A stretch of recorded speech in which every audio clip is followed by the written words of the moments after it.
Então, né, como visto, conhecidas as condições depois do choque, antes do choque, desculpa, a gente conhece as condições depois do choque. Tá? Então, conhecendo tudo aqui até a posição 1, imediatamente antes do choque, eu conheço tudo imediatamente depois. Né? E aí, a mesma coisa, ó, a gente tinha as tabelas isentrópicas, agora a gente pode fazer, né, as tabelas, né, através do choque, né, baseado nessas relações aqui. Né? E esse tipo de tabela é o que está aqui. Ó, né? Então, eu tenho a pressão, tudo que é 1 é antes do choque, tudo que é 2 é depois do choque. Então, para um dado escoamento, eu tenho, por exemplo, aqui, ó, pegando aqui a primeira linha, antes do choque eu tinha Mach 1,6, então depois do choque eu vou ter Mach 0,67, né?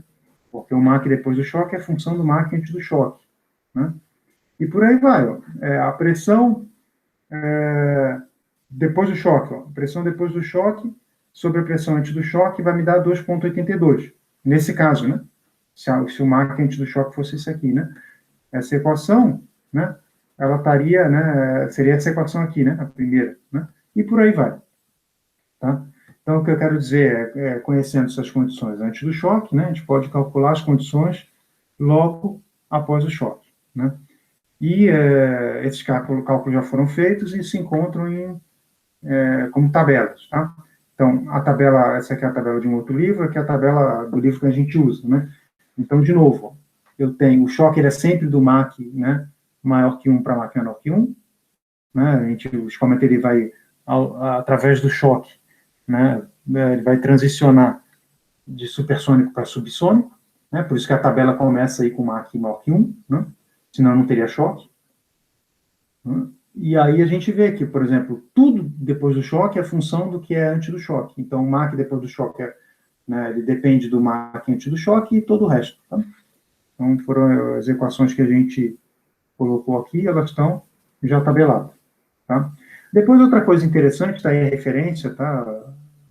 De onde eu tirei a figura, né? São o que a gente chama de linhas de Mach, né?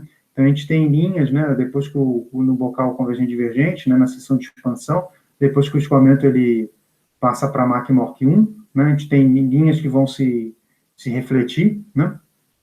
E na seção de expansão, e forma essas ondas de expansão que a gente chama de ondas de linhas de Mach, né? E a gente observa aqui, tá aí de novo a referência dessa outra foto, né? Isso é um ensaio, né? Uma técnica que a gente chama de Schliering, né? Onde a gente faz uma iluminação adequada e com um equipamento fotográfico consegue pegar essas variações de densidade, e a gente observa, né, essas ondas de expansão, né, que vão refletindo nas paredes do bocal, e elas só aparecem, né, a partir do Mach, né, do Mach maior que 1, Mach igual a 1, desculpa, a partir do Mach igual a 1, né? Então, essa região toda aqui é supersônica, né? E essa daqui é subsônica. Então, só de olhar a figura, né, a gente já sabe, né, que aqui a partir da garganta, né, o nosso escoamento aqui ele é supersônico, né? Senão a gente não teria isso, né?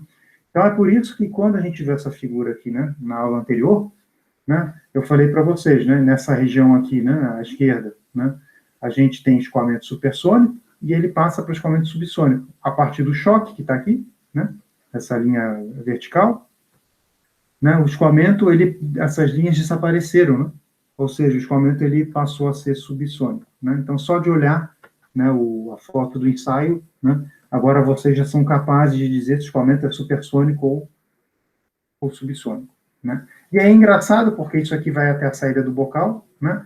E essas ondas de expansão elas podem se propagar, né? E formar, né, esse tipo de... Tá aí também, né, essa figura do Wikipedia, se não me engano.